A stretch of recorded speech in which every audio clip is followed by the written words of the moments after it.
There's something very special about these films and the history that they contain. There's a great spirit to them.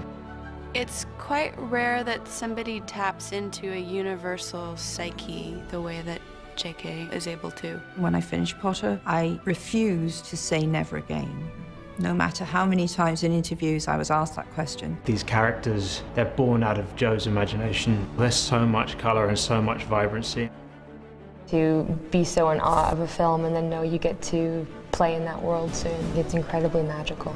J.K. Rowling is not just continuing a story, she's taking it to a new level.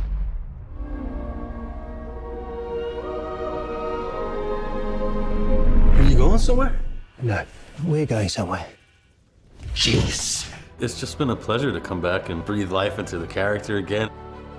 When we finished the first film, I thought, what a gift that we'll get to return to this world. But it still felt like a whole new experience because they've brought in these new, wonderful actors that really take the story in a different direction.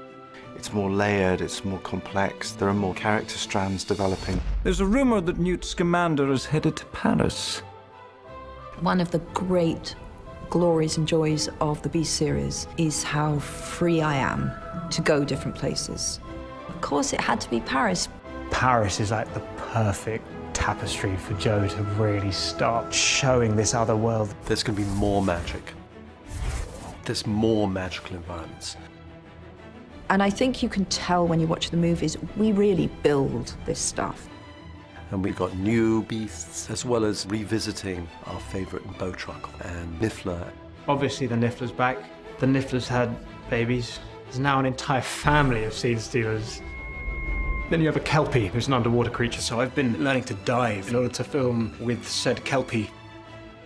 The Zulu is described in Chinese mythology. Gigantic elephant-sized cat, 5-colored. There's the Maledictus. Slowly over time, they are turning into a creature and they can't stop it. Credence has formed a powerful emotional connection with her. Her name is Nagini. These movies have given me the chance to tell a story that I knew all along.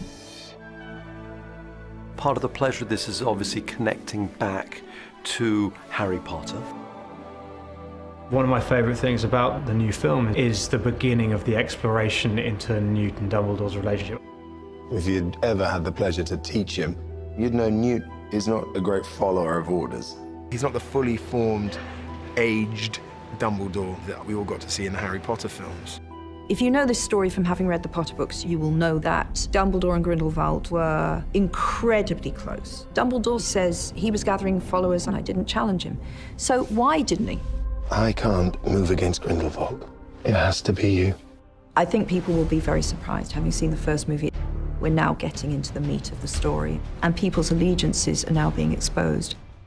Grindelwald believes that wizards should no longer live in hiding. He's a master manipulator, and that is why he is so dangerous. The stakes of good versus evil are getting more and more extreme. The world is splitting, and it's quite fun because you can decide which camp you're in. Which of these characters will hear his siren call? The time's coming, Newt.